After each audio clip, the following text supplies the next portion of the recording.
Imagine waking up in a world that's both familiar and alien, where dinosaurs roam amongst cybernetic cities, and your only way home is through an experiment gone horribly wrong. A team of brilliant scientists finds themselves trapped between dimensions after a failed time travel test. With each passing moment, they uncover shocking secrets about humanity's future, secrets that could destroy everything they know. But as they race against time itself, they must face an even greater truth. Some doors were never meant to be opened. Will they make it back to their own era, or will they be lost forever in the endless corridors of time? Subscribe now to find out.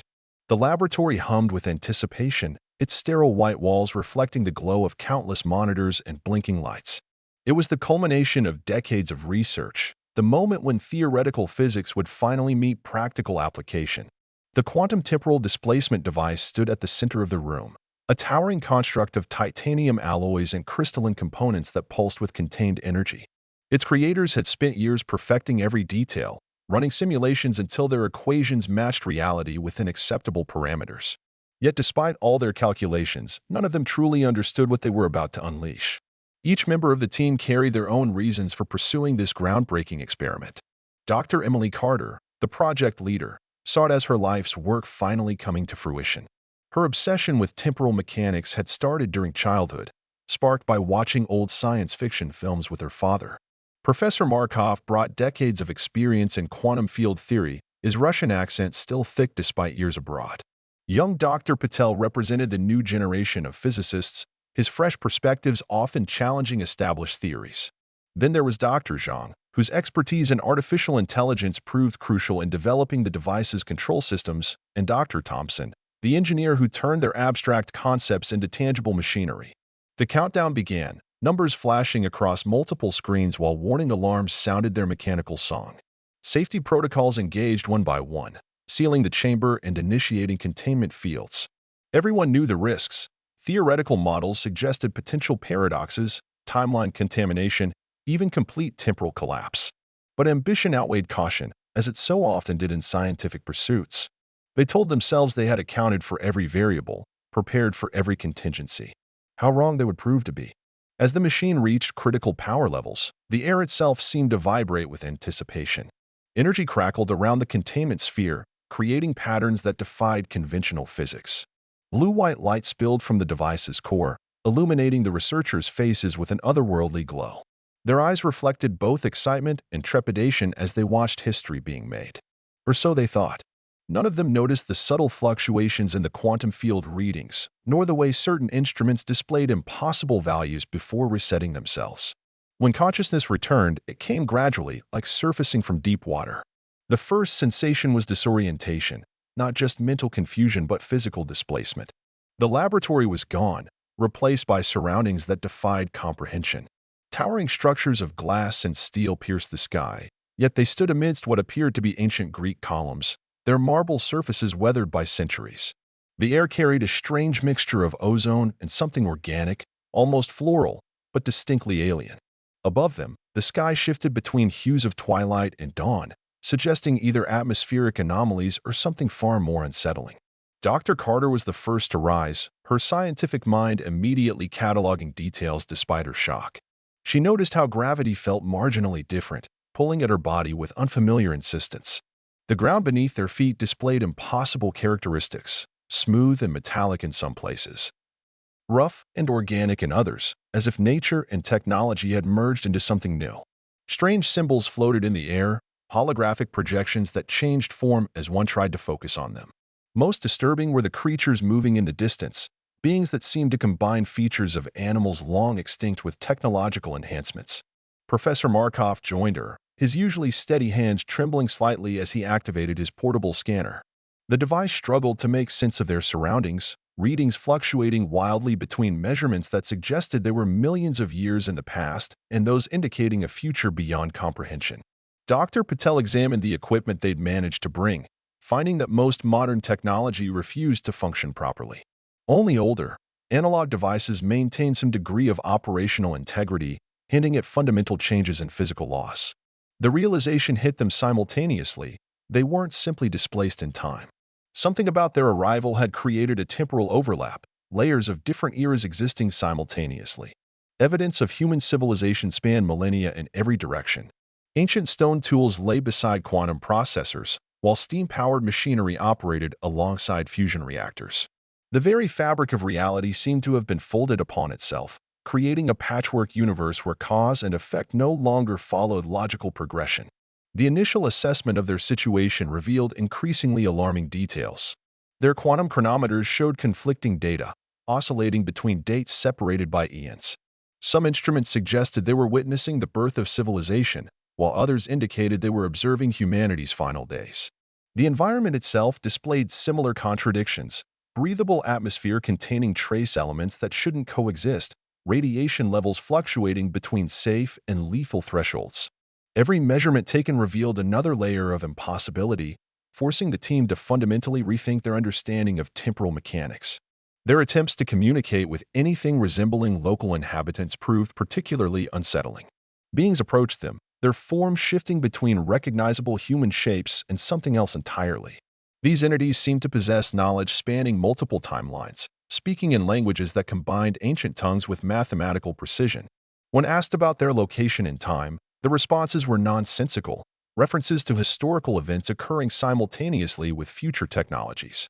More disturbing was how these beings reacted to questions about returning to their original timeline. Their reactions ranged from sympathetic sadness to outright hostility, as if the concept of temporal displacement triggered something primal in their consciousness. The equipment situation grew increasingly dire as they discovered that their most advanced tools were completely useless. Modern electronics fried themselves upon activation, while quantum computers generated paradoxical results that contradicted basic programming logic. Even their backup systems, designed to operate independently of local conditions, refused to maintain stable functions. The few devices that still worked provided inconsistent readings, making accurate scientific analysis nearly impossible. This technological failure wasn't random. It followed a pattern suggesting deliberate interference, as if the very laws of physics were rejecting their presence. Most concerning was the discovery that their bodies were adapting to this temporal anomaly. Subtle changes began manifesting: enhanced perception of time flow, increased sensitivity to electromagnetic fields, and occasional flashes of memories that couldn't possibly be their own. These physiological alterations suggested their presence here wasn't just affecting their technology, but was rewriting their very biology. Each team member experienced these changes differently, leading to growing tension as they realized their window for finding a solution might be closing faster than anticipated. Desperation drove the team to establish a temporary base within the ruins of what appeared to be an ancient library. The structure's architecture defied easy classification, combining elements from various historical periods with technologies far beyond current understanding. Columns carved with cuneiform script supported ceilings embedded with crystalline circuits, while books made of unknown materials floated in anti-gravitational fields. Here, amid this temporal paradox, they began piecing together fragments of knowledge that might explain their predicament. Dr. Zhang took charge of organizing their limited resources, categorizing findings based on apparent era of origin. This task proved maddeningly complex, as many artifacts demonstrated impossible combinations of historical influences. A single tablet might contain Sumerian writing alongside binary code, while a mechanical device incorporated both Victorian-era gears and quantum processors. Through careful analysis, they identified patterns suggesting that their arrival had triggered a cascade effect, drawing elements from multiple timelines into this singular space-time anomaly. The research process became an exercise in controlled chaos. Without reliable technology, they resorted to primitive methods of documentation, sketching observations on scraps of material found among the ruins, using charcoal from fires they learned to build using nearby resources. Each discovery raised more questions than answers. Mathematical formulas scrawled on walls seemed to predict their arrival, while diagrams of temporal mechanics bore uncanny resemblance to their own experimental designs, though executed with techniques centuries ahead of their time. Their efforts revealed a crucial insight: the anomaly wasn't static, but actively evolving. Certain areas of their makeshift lab would shift between different temporal states, sometimes trapping equipment or supplies in inaccessible time periods. They developed a system of marking locations with color-coded indicators that changed based on environmental stability, allowing them to track the anomaly's expansion and contraction patterns. This information became vital when they realized that staying in one place for too long risked being permanently shifted into another temporal layer. Through painstaking analysis of recovered data and environmental observations, the team formulated their first comprehensive theory about the nature of their displacement. The overlapping timelines suggested they hadn't merely traveled through time, but had somehow created a nexus point where multiple realities converged. Their experimental device, instead of opening a controlled portal, had torn open the fabric of space-time, pulling threads from countless possible futures and pasts into a single, unstable configuration. This explained why their instruments registered conflicting temporal data and why the environment manifested such bizarre combinations of historical elements. The implications terrified them. If their presence here represented a tear in the continuum, then their every action risked further destabilizing the anomaly. Minor movements could potentially alter which timeline elements dominated in any given area, while larger disturbances might cause catastrophic shifts in the temporal balance. They observed how simple experiments, like testing soil samples or attempting to modify local technology, triggered ripple effects that propagated through the surrounding environment, sometimes vanishing entire sections of their base or replacing them with different temporal layers.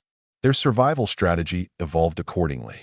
Movement became strictly regulated, with designated paths marked by temporal stability indicators.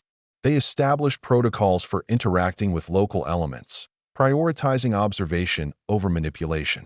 Any attempt to utilize found technology required extensive safety measures, including establishing quarantine zones and temporal shielding using whatever materials they could improvise. These precautions weren't foolproof. Several times they narrowly avoided being caught in sudden temporal shifts that threatened to strand them in incompatible time periods. Perhaps most disturbing was the realization that their own memories were becoming unreliable witnesses. Time spent in the anomaly affected their cognitive processes, causing recollections to blur between different temporal experiences. Yesterday's discoveries might suddenly seem weeks old, while moments from hours ago felt fresh and immediate. This psychological impact forced them to rely increasingly on physical documentation and cross-referencing multiple accounts of events, creating a cumbersome but necessary verification system for all their findings. The breakthrough came unexpectedly during routine exploration of the anomaly's periphery. Dr. Patel, venturing into what initially appeared to be a deserted sector, stumbled upon a series of ancient machines that seemed to pulse in sync with the temporal distortions surrounding them. Unlike other artifacts they'd encountered, these devices displayed consistent design principles, a combination of crystalline structures and organic components that suggested purposeful engineering rather than random temporal collision. Closer examination revealed inscriptions detailing maintenance procedures for what appeared to be some form of temporal stabilization apparatus.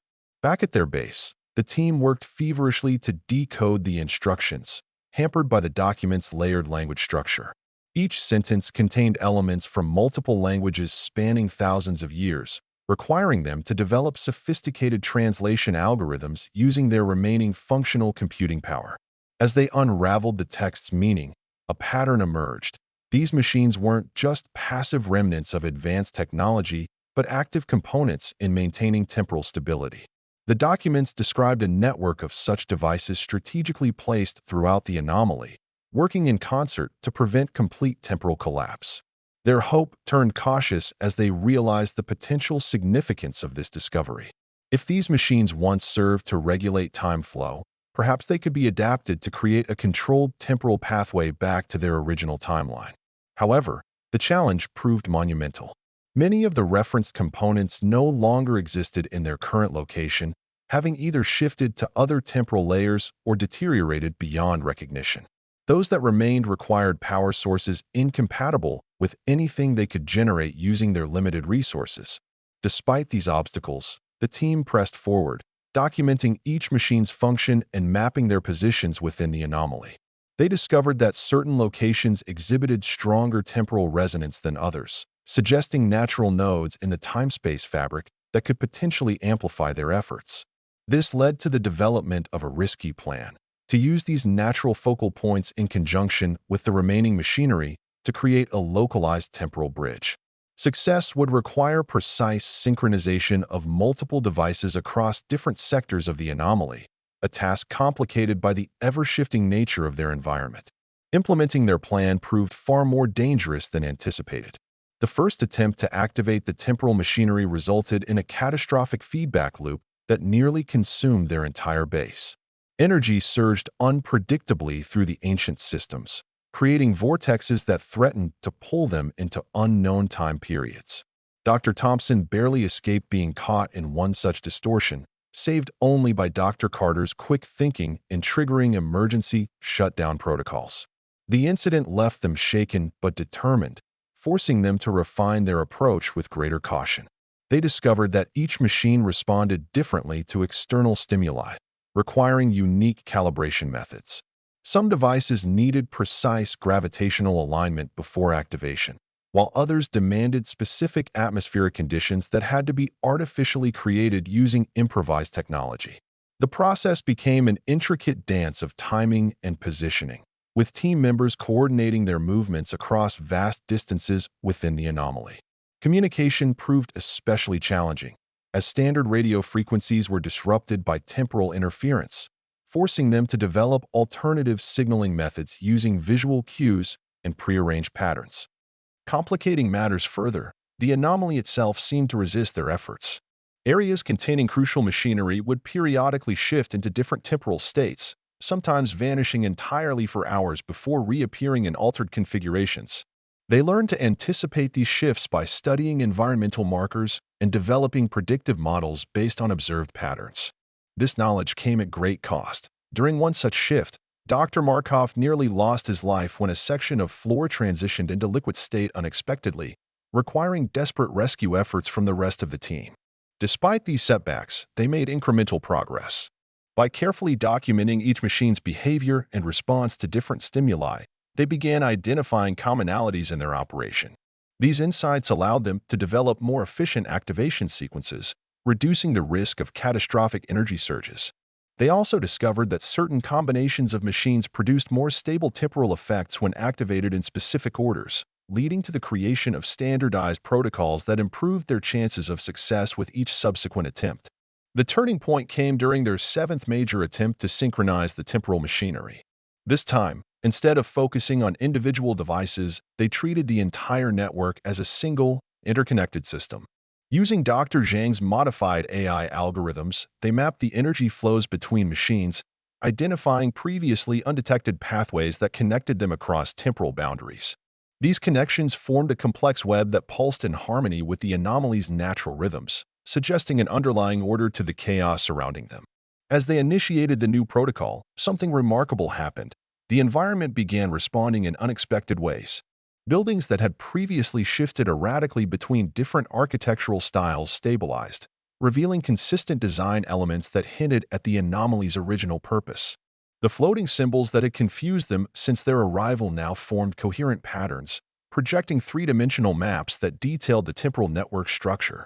Even the hybrid creatures inhabiting the area became more predictable in their movements, seemingly drawn to specific locations where temporal energies concentrated. Most significantly, their instruments finally began providing consistent readings. For the first time, they could measure the exact temporal displacement affecting their position, confirming they were approximately 1,247 years removed from their original timeline. This knowledge allowed them to calculate precisely how much energy would be required to reverse their displacement, factoring in variables such as their mass, velocity relative to local time flow, and the ambient temporal pressure exerted by the anomaly. The calculations filled entire walls of their base with equations, each line representing weeks of collaborative effort. Their understanding of the anomaly deepened dramatically. They realized it wasn't merely a random convergence of timelines, but a sophisticated mechanism designed to study temporal mechanics. The overlapping eras and technologies weren't accidents but deliberately arranged experiments, each combination representing attempts to solve fundamental questions about time's nature. This revelation forced them to reconsider their role in the situation. Perhaps their arrival hadn't caused the anomaly but had been anticipated as part of its experimental protocol. With their newfound understanding, the team devised a comprehensive return strategy. Central to their plan was the creation of a temporal anchor point, a stable reference frame that would serve as their fixed position relative to their original timeline. Using salvaged components from multiple eras, they constructed a device capable of generating a localized time bubble, effectively isolating themselves from the surrounding temporal instability. This anchor would provide the necessary foundation for their return journey, preventing them from being swept away by unpredictable temporal currents. Simultaneously, they developed a phased energy modulation system to interface with the existing temporal machinery. This system would allow them to precisely control the amount and type of energy directed into the network, avoiding the dangerous surges that had plagued previous attempts. Each phase corresponded to a specific frequency that resonated with different aspects of the anomaly structure, requiring perfect timing to execute successfully. The team practiced the sequence endlessly, synchronizing their actions through carefully choreographed movements and visual signals. Critical to their success was the development of personal temporal stabilizers. These devices, worn by each team member, would protect them from the extreme temporal stresses of the transition. Constructed from a combination of crystalline materials found in the ruins and modified components from their original equipment, these stabilizers created individualized time fields that could adapt to rapidly changing conditions. Testing revealed they could withstand temporal displacements of up to 200 years per second without compromising the wearer's molecular integrity. To ensure maximum efficiency, they established a strict hierarchy of operations. Power distribution would be prioritized to essential systems, with non-critical functions temporarily suspended. Environmental controls would maintain optimal conditions within the anchor point, while monitoring stations tracked every aspect of the process in real time. Backup protocols addressed potential failures at every stage, from minor equipment malfunctions to complete system collapses. Despite these preparations, they knew success was far from guaranteed. The margin for error remained dangerously small. The execution phase commenced under mounting pressure. Each team member moved with practiced precision, their months of preparation culminating in this single, critical moment. Dr. Carter oversaw the anchor point's activation, her eyes scanning readouts projected onto transparent screens as energy levels climbed steadily toward operational thresholds. Around her, the rest of the team coordinated their movements like dancers in a carefully rehearsed performance, each action triggering a cascade of subsequent operations that had to unfold with impeccable timing. Environmental factors proved particularly challenging. The anomaly reacted violently to their increased activity, sending waves of temporal distortion rippling through the area. Structures shifted unpredictably, sometimes collapsing into different time periods before reforming moments later. The team adapted by implementing dynamic adjustment protocols, constantly recalibrating their equipment to compensate for these fluctuations. Dr. Patel's modifications to their monitoring systems proved invaluable, allowing them to track multiple variables simultaneously and adjust their approach in real time. Technical difficulties arose frequently, threatening to derail the entire operation.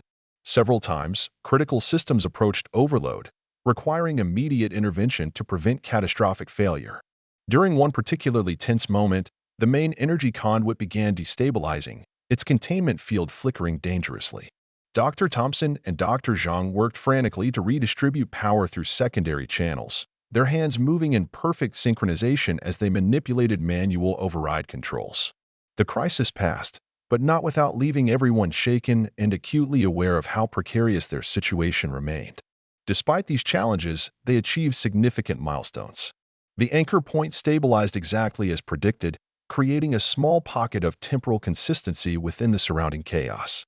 The phased energy modulation system engaged successfully, its harmonics matching the anomaly's natural frequencies with precision measured in parts per billion. Most encouraging was how the temporal machinery responded. Instead of resisting their efforts, the ancient devices seemed to welcome the controlled energy flow, their crystalline components glowing with increasing intensity as power levels approached critical mass. Just as success seemed within reach, the anomaly reacted with unprecedented violence. A massive temporal surge overwhelmed their systems, flooding the anchor point with energy levels far beyond their calculations. Warning alarms screamed as containment fields buckled under the strain, while emergency protocols engaged automatically in a desperate attempt to maintain stability. The team scrambled to implement damage control measures, but each solution seemed to trigger new complications, creating a cascade of crises that threatened to overwhelm them. Dr. Markov identified the problem's source. Their activities had inadvertently synchronized with a natural temporal wavefront approaching from outside their immediate area. This phenomenon, previously undetected due to its slow propagation speed, carried enough energy to potentially collapse their entire operation. The team faced an impossible choice: attempt to ride out the wavefront's passage, risking total system failure, or try to redirect its energy, which could create even more severe instabilities. Neither option offered good odds of survival. In a bold move, they decided to attempt harnessing the wavefront's energy. Dr. Zhang reconfigured their control systems on the fly, creating a complex algorithm that would channel the incoming power through their existing network while dumping excess energy into specially prepared heat sinks. Dr. Patel and Dr. Thompson worked furiously to reinforce structural supports, knowing that even slight physical displacement could disrupt their delicate arrangement of equipment. Meanwhile, Dr. Carter monitored energy flows with split-second precision, ready to abort the procedure at the first sign of critical failure. The wavefront hit with devastating force, its raw temporal energy overwhelming their defenses. For terrifying seconds, it seemed their gamble would fail spectacularly. Equipment overloaded, circuits fused, and containment fields flickered dangerously close to collapse. But gradually, their hastily implemented safeguards began taking effect. The modified control systems managed to divert sufficient energy into auxiliary channels, while reinforced supports held firm against the tremendous forces assaulting their position. Against all odds, they survived the ordeal, though their equipment suffered significant damage. The aftermath of the temporal wavefront left the team facing harsh realities. Critical systems required extensive repairs, while damaged components needed replacement with whatever salvageable materials they could find. Their power reserves had dropped to dangerous levels, forcing them to implement severe energy rationing measures. More concerning was the discovery that the wavefront had subtly altered the anomaly's fundamental properties, introducing new variables that their existing models couldn't account for. Every piece of equipment now required recalibration, and their carefully planned return sequence needed complete revision. Adaptation became their primary focus. Dr. Patel spearheaded efforts to modify their remaining technology, incorporating lessons learned from surviving the wavefront. They discovered that certain materials scavenged from the ruins possessed unique properties that made them resistant to temporal distortions. By integrating these materials into their equipment, they could create more robust systems capable of withstanding future anomalies.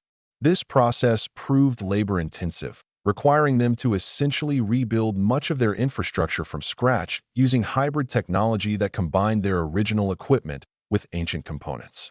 Their understanding of the anomaly deepened significantly through this forced evolution. The wavefront's passage had revealed previously hidden aspects of the temporal network structure, including secondary pathways and backup systems that could potentially enhance their return capabilities. Dr. Carter led efforts to map these new discoveries, creating updated schematics that incorporated both their original knowledge and these recent revelations. The resulting plan was more complex, but theoretically more stable, utilizing multiple redundant systems to increase their chances of successful implementation. Most importantly, they developed new safety protocols based on their experience with the wavefront. These included automatic shutdown mechanisms that could engage faster than human reflexes, emergency evacuation routes that accounted for sudden temporal shifts, and improved personal protective systems that could withstand even greater stress than before. Every aspect of their operation was scrutinized and revised, transforming their initial desperation-driven efforts into a sophisticated, multi-layered strategy that reflected hard-won wisdom. The refined plan represented months of accumulated knowledge and painful lessons. At its core remained the principle of controlled energy modulation, but now executed through a multi-stage process that distributed risk across multiple systems. Instead of relying on a single powerful surge to initiate their return, they would incrementally build temporal momentum, gradually aligning their position with their target timeline. This approach reduced the likelihood of catastrophic energy spikes while allowing them to make micro-adjustments throughout the procedure. Key to their new strategy was the integration of natural temporal nodes they discovered during their extended stay. These focal points, previously viewed as obstacles, became crucial anchors in their revised plan. By synchronizing their equipment with these nodes' natural frequencies, they could leverage the anomaly's inherent energy patterns rather than fighting against them. Specialized harmonic generators would maintain this synchronization, creating a stable framework within which they could safely manipulate temporal coordinates. Their equipment underwent radical transformation. The original components had been completely rebuilt, incorporating advanced materials and design principles gleaned from studying the anomaly's native technology. Quantum processors now interface directly with crystalline circuitry, while power distribution systems utilized a hybrid approach combining electromagnetic fields with unknown energy forms harvested from the environment. Redundant fail-safe mechanisms protected every critical function, ensuring that multiple layers of protection guarded against system failures. Perhaps most innovative was their approach to temporal navigation. Rather than aiming directly for their original timeline, they would chart a course through intermediate temporal waypoints, each representing a known stable period. This step-by-step method would allow them to verify their trajectory at regular intervals, making corrections as needed to maintain proper alignment. The entire sequence would be monitored by an AI system specifically designed to recognize and respond to temporal anomalies, its neural network trained on the countless variations they documented during their ordeal. The final sequence unfolded with agonizing slowness, each phase building upon the last with calculated precision. Initial energy levels rose gradually, their instruments registering the subtle hum of temporal fields aligning. The team moved with practiced efficiency, their months of preparation culminating in this moment of truth. Dr. Carter coordinated the operation from the central console, her fingers dancing across controls as she orchestrated the complex symphony of systems coming online. At the 37-minute mark, the first waypoint engagement occurred. The transition proved smoother than expected, their equipment handling the temporal shift with minimal disturbance. Encouraged by this success, they proceeded to the next stage, carefully adjusting their trajectory based on real-time data streaming from monitoring stations. The AI system performed flawlessly, predicting and compensating for minor fluctuations before they could affect their course. Each successful waypoint passage boosted their confidence, though caution remained paramount. As they approached the penultimate phase, the environment around them began to change. The chaotic blend of eras that had characterized their exile started resolving into more familiar patterns. Technology from their own time period became increasingly prevalent, while temporal distortions decreased in frequency and intensity. Their instruments showed promising readings, energy signatures matching those of their original laboratory, gravitational constants returning to expected values. The final push required every ounce of their remaining resources, draining power reserves to critical levels as they aligned with their target timeline. The transition back to their original time period proved both exhilarating and terrifying. Reality seemed to stretch and compress simultaneously, colors bleeding into one another as their senses struggled to process the rapid temporal shift. Instruments maxed out their scales, recording phenomena that defied conventional measurement. Then, with startling suddenness, everything snapped into place. The sterile white walls of their laboratory surrounded them, unchanged save for a thin layer of dust indicating their absence. Monitors displayed normal readings, while clocks confirmed they had returned to their correct temporal position, mere seconds after their original departure. The aftermath of their return proved as challenging as their ordeal in the anomaly. Physically, their bodies bore subtle marks of their temporal journey, heightened sensitivity to electromagnetic fields, occasional temporal disorientation, and cellular structures that showed signs of accelerated aging in certain areas. These changes, while not immediately dangerous, suggested long-term health implications that would require careful monitoring. More profound were the psychological effects. Their perception of time had fundamentally altered, making linear thinking difficult and causing moments of temporal vertigo when exposed to certain stimuli. Scientifically, their experience yielded revolutionary insights. The data collected during their exile represented a treasure trove of knowledge about temporal mechanics, though analyzing it would take years. They had documented phenomena that challenged established theories and gathered evidence supporting radical new approaches to time travel. Their modified equipment and hybrid technology provided tangible proof of concepts previously considered theoretical impossibilities. Most significantly, they had developed practical methods for navigating and manipulating temporal anomalies, opening new avenues of research that could transform human understanding of time itself. However, their findings came with heavy responsibility. The existence of the anomaly suggested that time was far more malleable and potentially dangerous than anyone had realized.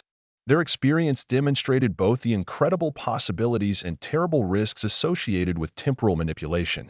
Ethical considerations loomed large. Should they share their knowledge freely or restrict access to prevent potential misuse? The decision weighed heavily on them, knowing that their choices could shape humanity's future relationship with time. As they integrated back into normal life, each team member found themselves changed in fundamental ways. Simple pleasures took on new meaning, while everyday routines felt strangely foreign. They maintained contact, forming a support network to help process their shared experience. Though grateful to have returned, they couldn't shake the feeling that part of them remained trapped in that temporal limbo, forever changed by their encounter with the raw fabric of time itself. Their journey had ended, but its implications would resonate through their lives, and potentially through human history, for generations to come. If you enjoyed this mind-bending journey through time and want to explore more thrilling sci-fi adventures, don't forget to subscribe to our channel for regular doses of speculative storytelling that will challenge your imagination and expand your understanding of what's possible.